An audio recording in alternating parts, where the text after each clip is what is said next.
Atuma latinu kipowo boiri o tawira sirelle. La maîtrise de nos langues aussi bien au parler qu'à l'écrit est gage de développement de nos communautés. L'importance de l'alphabétisation n'est de ce fait plus à démontrer de nos jours. Depuis plusieurs années, au Bénin, pour ceux qui n'ont pas eu la chance de bénéficier de l'instruction à l'école formelle, une chance s'est offerte de pouvoir recevoir les cours d'alphabétisation grâce à l'action commune des gouvernements en place et des partenaires au développement. Je peux lire et écrire dans ma langue ce que je ne pouvais pas faire avant. Dans mon lieu de travail, je peux prendre des mesures, je peux faire des calculs dans ma langue maternelle grâce à l'alphabétisation. Je ne pouvais pas lire le jour, le mois et l'année dans ma langue à part en français. Grâce à l'alphabétisation, je peux maintenant lire le jour, le mois, l'année et même les lettres. Nous avons atteint un développement mondial tel que lorsque vous grandissez et que vous n'avez pas la chance d'aller à l'école formelle, il faut éviter de ne pas aller dans les centres d'alphabétisation. Parce qu'aujourd'hui, l'ignorance est un grand mal. Tout ce que l'individu entreprend et qu'il le fait sans pouvoir avoir un guide qui constitue un paquet de savoir pour valoriser ses compétences, eh bien, sa production ne peut pas fleurir. Donc il est extrêmement important aujourd'hui que l'individu sache lire, écrire, communiquer par écrit. Et je fais la gestion pour promouvoir ses activités professionnelles, promouvoir son environnement familial et participer au développement économique et social de sa communauté. Pour cette 57e édition de célébration de la Journée internationale de l'alphabétisation, le thème retenu par la communauté internationale est « Transformer les espaces d'apprentissage de l'alphabétisation ».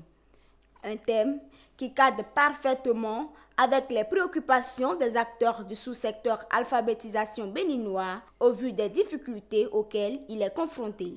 Quand on prend un peu le dispositif qui est mis en place, c'est à croire que ce sous-secteur est un sous-secteur qui vient après les autres, quoi. Quand vous voyez les conditions dans lesquelles les apprenants apprennent dans les centres, ça laisse à désirer.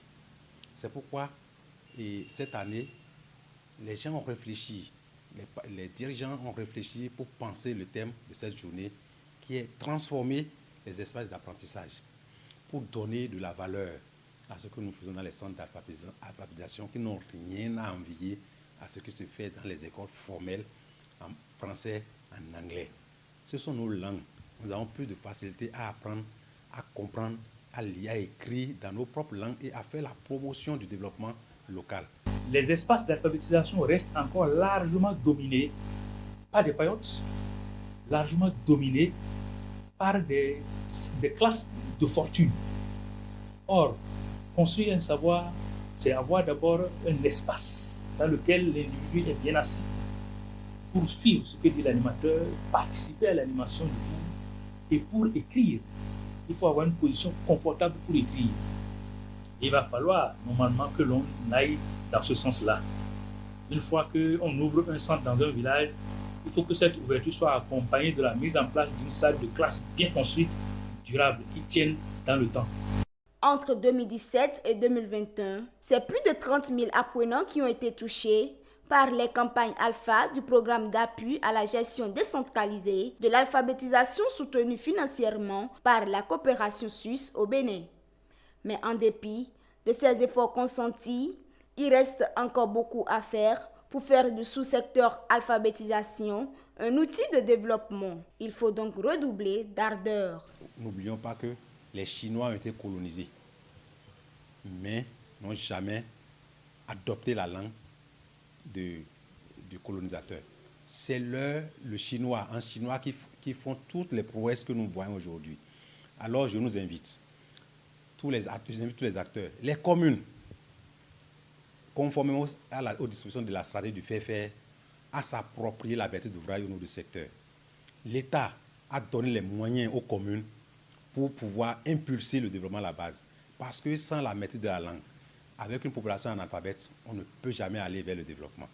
Nous avons la conviction que si nous investissons dans ce sous-secteur, nous allons immédiatement, c'est-à-dire par ricochet, avoir le bénéfice au niveau même de la scolarisation des enfants.